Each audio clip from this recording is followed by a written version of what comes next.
Hello, everyone. My name is Mark Kageyama, and I'd like to welcome everyone here to Be Your Own Hero. And I'm a stage 4 prostate, bone, and lung cancer patient, been battling cancer for over 2 years. I'm really excited, and I'm really excited for this interview today because it's part 2 of our interview with Terrilynn Renella, and her story is just absolutely fabulous. And hopefully you've seen part 1, but if not, you can see part 2 and go back and watch part 1. But why don't we get right into it? And I'd like to reintroduce Terrilynn, and please tell us a little bit about yourself, and let's get into this interview because you have some very important things to share with us. Well, I hope so. Yes, thanks, Mark. So I am a three-time cancer survivor. I call myself a thriver because since cancer, I'm absolutely thriving in life. But cancer, I developed a very rare and aggressive cancer that came back 3 times and almost took my life. I ended up in ICU on a ventilator. And trust me, there's nothing like ending up in ICU on a ventilator to have you reevaluate your entire life, which I had to. So the story is in part 1, but we're going to kind of continue as I came out of. Well, let's talk about what we want to talk about. Mark and I both read the book Radical Remissions. So, Mark, when I was in 2015 is when my cancer came back a third time. When I ended up in ICU on a ventilator, and when I didn't have a lot of options. I was, the oncologist, the surgical oncologist that had saved my life, literally wanted to cut the side of my face off, and that was a big no. And finally, as we talked about, I didn't let fear drive my decision. I just a great amount of faith came in. And one of the things that showed up in 2015 as I'm struggling and not really understanding what my next move was going to be, to become cancer free and to not lose my life, I found the book Radical Remission. And I don't even know how I found it, but it came across something in my email. So I bought it. I bought the hard copy and I read it, and I could not believe the stories in that book. It gave me hope. And when when you're first diagnosed, well, this was the third time I was diagnosed, and being diagnosed a third time was pretty devastating because I was like, am I going to make it? Am I going to make it? And reading those stories absolutely gave me hope in it. And when you're at that stage in cancer, that's all we want. We're just looking for a sliver of hope. And Kelly Turner had gone out and interviewed over 1,500 people. This is for the first book, over 1,500 people all over the world who made radical remissions when the medical community said to go home and die. And all the 9 things at that time that they did that were in common is in the book. So there's what they did, but there's also their stories. And it just gave me so much hope and really changed things for me. I think it did for you too, correct? Well, I was kind of beyond that point. I read it kind of like after I did all my things, and Oh, my revelation was wow, I could have wrote this book yeah. because it was kind of shocking to me to read. I mean, everything that I did on my own, and to see it in print, it was just like mind blowing to me. Wow. So Okay. yeah. And I mean, by the third time I didn't trust medical. So I had been going a lot of holistic. And so I had done a lot of those things too, but it didn't really hit me as hard as, oh, I did these things because I was still in the middle of cancer. But then, so I came out of my cancer journey. I spent a year when the third time it came back, I spent a year in treatments. And, I ended up having radiation, external radiation, and the brachytherapy, which I showed you the pictures. They were pretty gnarly. And then I did oxygen therapy. And at the end of 2016, I came out of all my treatments and started trying to rebuild my body. I was super weak. I was super thin. I had no muscle. And I went on the site Radical Remission, which again is, it's just evolved to be an extremely inspirational site as well. And there was something about become a radical remission. And I'm like, okay. So I applied and I got a phone call and I became the radical remission for it is, let me look at it.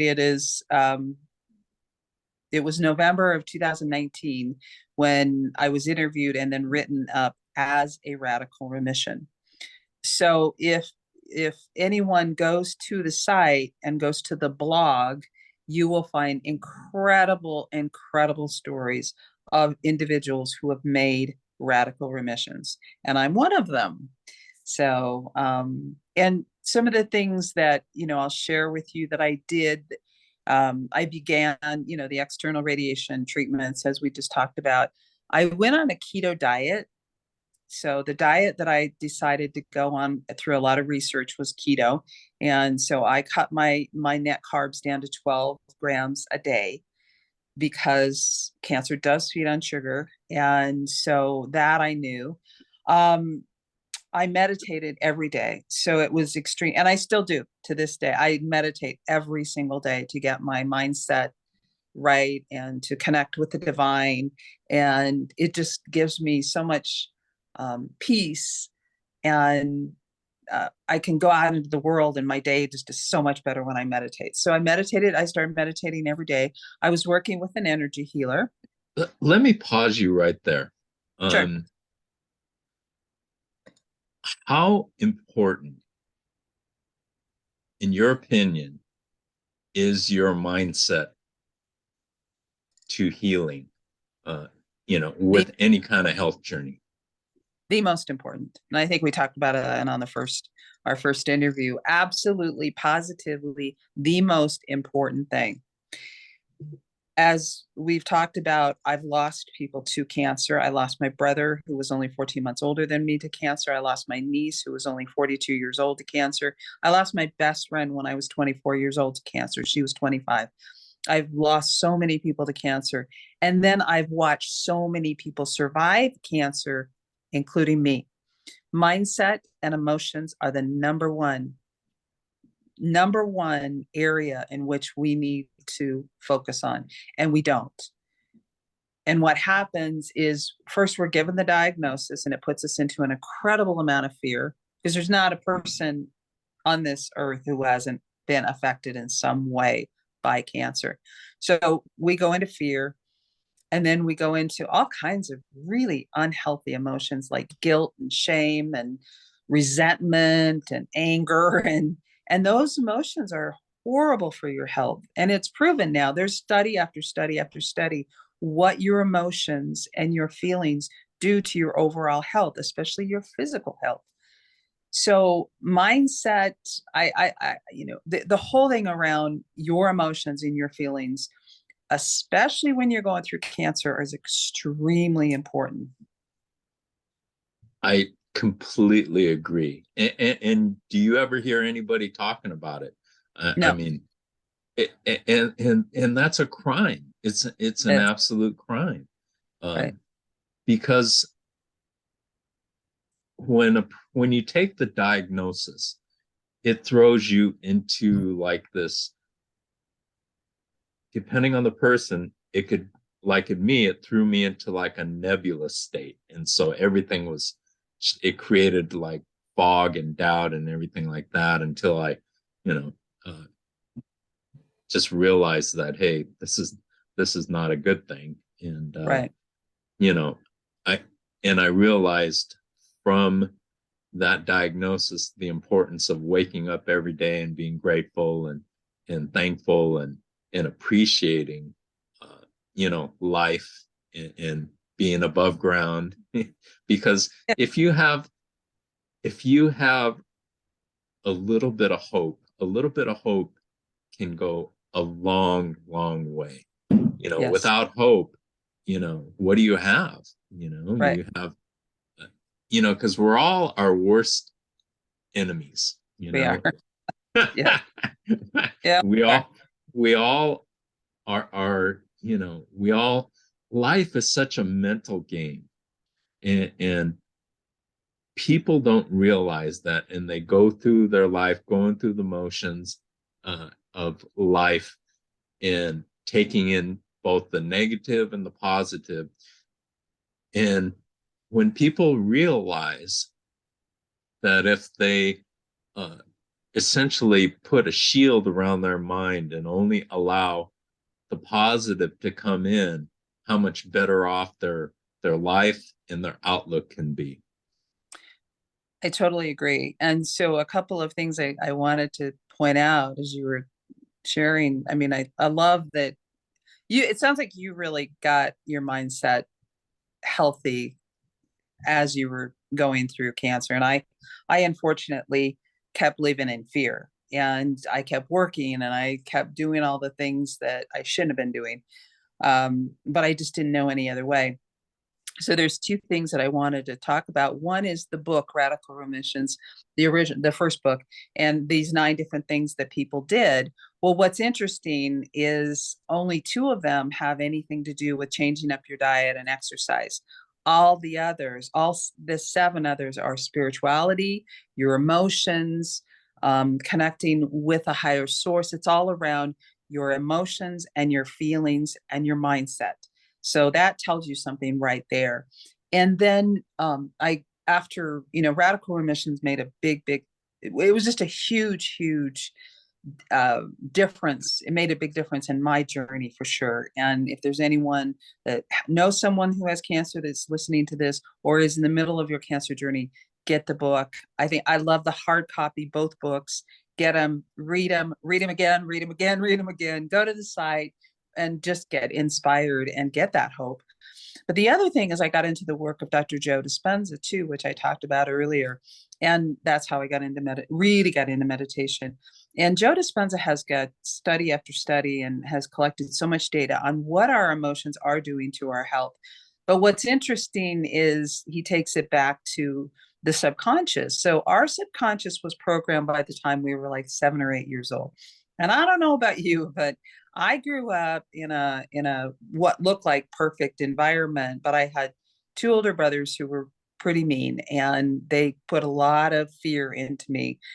And I, it's all cyclical. I'm sure they learned those behaviors, and it's generational. And I'm here to break the generational or the legacies that I know came forward in my family. But my subconscious was programmed with a lot of fear, a lot of fear, and it just kept getting programmed and programmed and programmed. So what we don't understand is that we're pretty much living 95% of the time from our subconscious, and we can change that up. It is possible. Meditation, there's all kinds of ways to get to the subconscious and change it up, and living with, on a day-to-day basis, minute by minute, moment by moment, being conscious of your thoughts. We can change it. It's possible. But what most people don't realize is they're kind of robotic, right? They're just kind of living, they get up every morning and we make my coffee and we take a shower and we drive to work, and until we break that cycle of being robotic, we're gonna keep, unfortunately, breeding in disease. So the research around our emotions and what they're doing to our bodies is incredible. I agree. I think what I've learned through cancer is your mindset has to be intentional. Yes, You have to be the driver of your subconscious. And exactly. most people don't do that. They just kind of act like going into a swimming pool, and whatever comes and splashes your way is what's going to happen. And it doesn't have to be that way. If you become the driver of your own emotions and your mind, and control what goes in, it's Exactly. so critical. It is so important each and every day, because there's so many things in our world today that are negative, uh, divisive, and not healthy. And until you realize that and learn that that's something that needs to be controlled, you're at the mercy of the world. You are, and that's exactly how it is. You're at the mercy of everybody else's energy, which right now is pretty negative. And until you go within and learn to control your really be aware of your emotions and be aware of your feelings so that you can up level them. And we're all made up of energy. I mean, that's just, it's Einstein's law. We're all made up of energy. And to change that energy is what's so important, especially when you're going through the disease. So it doesn't matter what disease you're going through. Our mindsets, we control getting the disease, and for me and for most people it's stress, and fear is for a part, it is a stress hormone, and we actually get addicted to the stress hormone. It's scientific that our bodies and our minds actually get addicted to that stress hormone. So we need to break that cycle. And once you break it and understand how to break it, again, meditation is the first step I would always advise. But once you understand how to break that stress cycle and that addiction, life becomes so much easier, so much easier. And then you understand too, hey, I am not watching the news. I'd never turn on the news. I never have it on. If I walk into a home where the news is on, I'm like, no, because it's just filled with so much negative. And I keep up with things that are going on around the world, but as far as having the news on, having the TV on, I just don't do it. Um, and I believe totally in what we want for ourselves, which everyone wants freedom, right? And we want peace, and we want serenity, and we want love. It really does boil down to love and self-love first and foremost. But I want for everyone else what I desire for me. And that's what I have learned through this process and through going through the cancer journey, is that we can't just want this for ourselves. We need this, we need to be the collective and want it for everyone. Because if we don't, our world is never going to change. Totally agree. Totally agree. I mean, I I am right there with you, Terrilynn. I mean, it's just uh, we live in such a broken world, and if you subject yourself to the things of this world, then you become a slave to it. And, You do. and we need to advocate for ourselves, and we need to become our own heroes.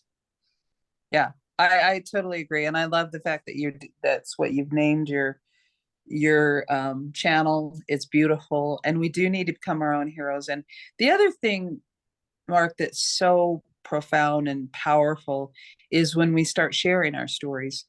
And most people don't understand that when you share your story, because there's so many of us. I mean, you look around, there's so many of us, and I'll share a little bit about how I definitely know that. But there's so many of us that are walking around traumatized, and we keep it inside. And all the suicides that we've seen lately that are so sad, that's, people that look so happy and seem to have it all, and then they commit suicide. So when we share our stories, we break the silence, and we are allowing or giving permission to others to share their story. So anything that is a secret or silent is detrimental for our mental, our physical, our emotional, and spiritual health. It's detrimental. So breaking the silence and telling our stories is so important. And that's what you're doing. I love it. And that's what you're allowing those of us who come on to do as well. So besides being a cancer thriver, I am also a survivor of a very violent sexual assault that was done at gunpoint in my home. And I walked around a long time thinking I had to be strong and I couldn't share my story and I had to break, because the gunman, the guy, my assailant held a gun to my head and said, if you tell anybody, I'll kill you. And I believed him. I was only 24 years old. So I learned through the rape different rape nonprofits that help me become healthy again, that when we break our silence, we give other people that have been through the same thing the permission to break their silence. So it, that's been one of the most incredible things to me. It is how therapeutic it is to share your story. yes. I mean, it is. I did an interview yesterday, and it's going to be posted after yours. And the person's name is Greg Fobbs, and his brother passed away from cancer.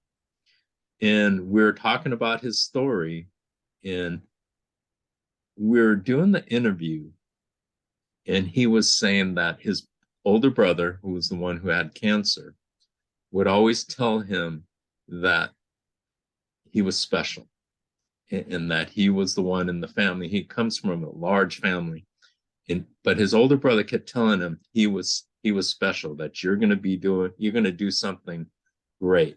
And so what was so revealing was his brother passed away, and so his nephew, his brother's son, kind of became his, the one he was taking care of. And we're doing the interview, and he said, I just learned something. I just learned the lesson that my brother was telling me all those years is the exact lesson that I tell his son. Oh, I love that. Which, if we can have that foundation as children, our life is going to be so much different. And I really have done my best to give a good foundation to my 4 children. And now I have 8 grandbabies. And I have a little granddaughter. Well, she's not little, she's 12.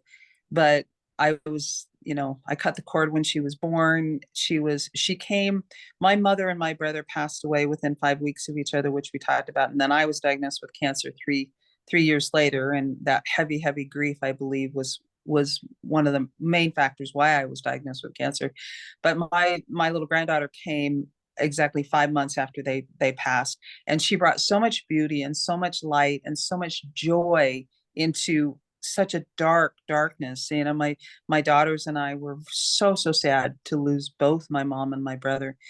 And I tell her that every single day. Do you understand how special you are? Do you understand how beautiful you are? And I'm not saying on the outside. She is really beautiful on the outside, but I'm saying on the inside, because she came into this world with this kind, beautiful heart. And that was my mom and that was my brother. And I'm convinced that they're my angels that sent her into this world. And she has that foundation. And that's so important. So I love that. I agree. That is beautiful. And going through cancer, we go through things that are shocking, Yeah. honestly shocking. And you've been more than there, and we'll be able to share that as well. But it doesn't matter what we look like, No. Physically. What No. matters is what we look like mentally, because Yes. that's the thing that's going to carry us through good times, through bad times. The mind is so critical. All the rest is just cosmetic, and really Yeah. doesn't matter. Would you talk about Terry's flowers? Yes, I'd love to. All right. So I came out of my cancer journey and I came out of treatments and started to get stronger. And I lived in a really beautiful, community Yeah, pretty upscale. I mean, people had money, but I walked into the store. So I love flowers, and I've always loved flowers, and I've always had flowers in the house. And so I walked in the grocery store one day and I bought 2 bouquets of flowers, and I fully intended to take them home. And as I'm walking out of the grocery store, I'm just looking around, and I'm noticing everybody was like, oh, downtrodden and looking down at the ground and just seemed so unhappy and stressed. And here I am bouncing around because I'm cancer free and I am alive. Like you just said, like if we can wake up and just be grateful that we're taking another breath, because I almost lost my life. So I'm so happy. And so I just took one of those bouquets and handed it to a woman. And she looked at me like shocked. And she's like, "Why are you handing me flowers?" And I said, "I don't know. I want to make your day. I want to bring some joy into your life." And she said, "Thank you."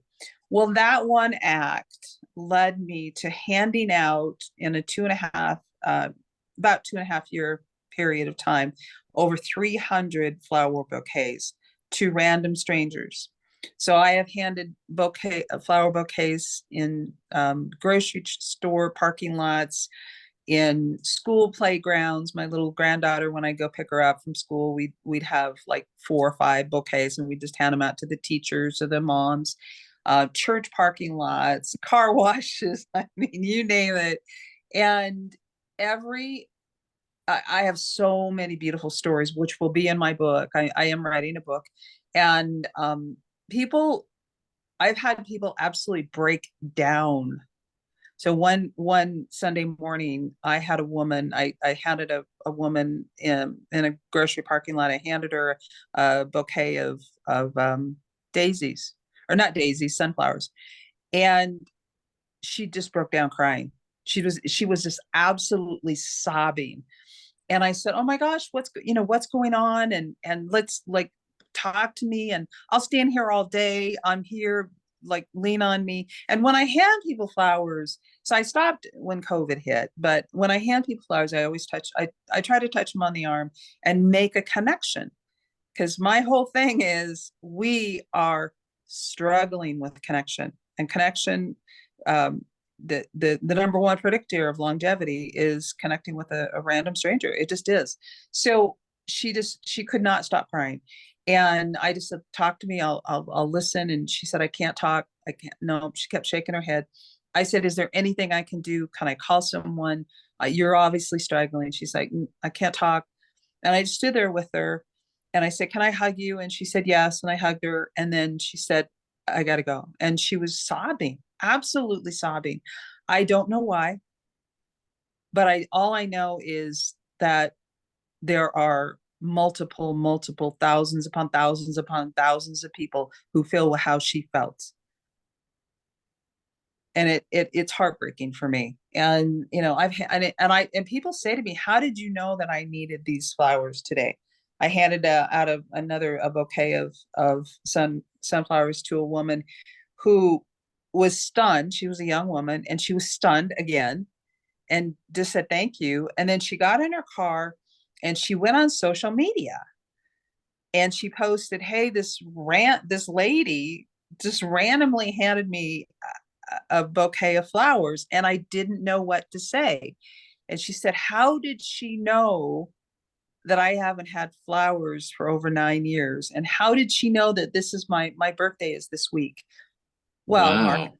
I didn't know. So a girlfriend of mine saw her post, because one of my girlfriends, this lady that I handed the flowers to, was a friend of hers, a hockey mom. And my girlfriend wrote to her, "Oh, that's one of the most amazing people I know who handed those flowers to you. She's one of the most amazing women you've ever met." And then my girlfriend called me and she goes, "Did you just hand out a bouquet of flowers at Sprouts?" And I said, "Well, yes, I did." She said, "Well, that is a friend of mine. She went on social media. I saw it." She said, "You could not have picked a better person." She is a young mom. She has 4 teenagers, triplets, Wow. and a 15-year-old. She lost her husband in a tragic car accident 8 years ago. That is why she hasn't had flowers in so long. And she said, and she's just mom of the year. She shows up, she never complains. She has a child in hockey. That's how my girlfriend knew her. She said that you just couldn't have picked a better person. But no, did I know that it was her birthday week? Did I know she hadn't had flowers? I didn't know that her husband had passed away in a tragic car accident. I didn't know any of those things. And I believe strongly that I am divinely led to these people.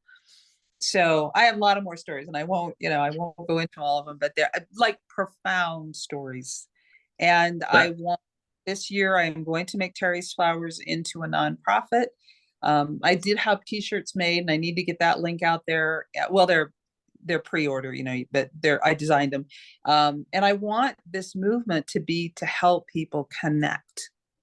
Just let's connect more, because we are so disconnected and people are struggling. I love that. Absolutely love that. That is fantastic. Uh, Thank you so much for sharing that, because You're welcome. that just goes to show a perfect reflection on our world today. And, Yeah, and and if we make the effort to help somebody else and to make somebody else, you're making other people's day. right. And you don't know exactly how you're affecting them, but regardless, it's affecting people in a very positive way. So that is absolutely fantastic. Absolutely Yeah. beautiful.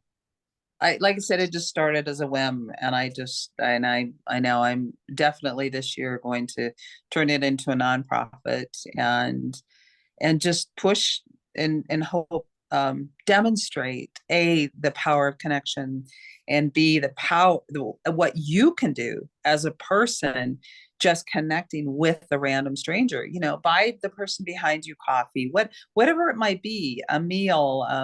I think I put one of the stories about me handing out flowers on LinkedIn, and a gentleman came forward and said, oh, I do this all the time. Like, he buys people, meals at In-N-Out, and he coffee, and he's handed flowers out, and he's just like doing his best to bring joy to people. And that's what I say. And somebody who was very near to me, and who I adored in 2017 when I started all this, start calling me the joy sparker. And it might be my book. I have to rename my book. And I said, why do you call me that? And he said, you just spark joy wherever you go. And I said, but that's a conscious effort. It's a conscious effort. As there's a quote by Mother Teresa about leaving people better than you found them. And that really is my conscious effort. And I think, and I know that in order for our world to change, for disease to stop, for suicides to stop, for depressions, we need to all start doing that. We need to all start caring and connecting with each other. Wow. Thank you so much for sharing that. That's you done my clothes for me. So, but thank you so much for your time, Terrilynn. What are your final thoughts that you want to leave everybody with before we close this interview out? My final thoughts are really, what is this all getting down to? How do we stop disease, which is rampant right now? How do we stop suicides and depression? How do, especially for our young people? And really, it is about connection. It really is about connection, but it also is about self-love. And those are the two things that I am out trying to really talk about and show people, that without self-love, we have very little to give to others. And for the moms out there, I was, 4 kids, and I was a single mom most of the time. And we're so used to taking care of everybody else, but dads too. I'm not going to say excuse me, for all the parents out there, because it's moms. And we take care of everybody else, but we forget to take care of ourselves. When we don't take care of ourselves, we have nothing to give to anyone else. But taking care of ourselves means going inward and finding the love within, and learning to love yourself. And then you attract so much, and then you understand the power of connection. So that's really my self-love and connection. Those are my two big things that really came, my two biggest teachers. And as I say, Mark, cancer was my greatest teacher. I totally agree. Cancer's been my greatest teacher as well. And you know, it's, you know, I think it's changed both of our lives for the better. Yes, for the better. You know, yes, absolutely. Thank you so much, Terrilynn, for your time. Thank you for sharing your knowledge. And what I'd like to do is to share a couple of quotes, and these are from Dr. Norman Vincent Peale. And the first one is, our happiness depends upon the habit of mind we cultivate. So practice happy thinking every day. Cultivate the merry heart. Develop the happiness habit, and life will become a continual feast. And the second one I'd like to share is this: thoughts of a kind have a natural affinity. While the negative thinker tends to draw back to himself negative results, the positive thinker activates the world around him positively. And that is what you do, Terrilynn. So thank you so much. Thank you, Mark. And with that, I'd like to thank everybody for joining us here at To Be Your Own Hero. You know, stay safe, have a wonderful, wonderful week, and make the most of every single day, every single hour, every single minute, and every single breath. And with that, be well, have a great, great week, and we will see you next week on To Be Your Own Hero. Thank you so much.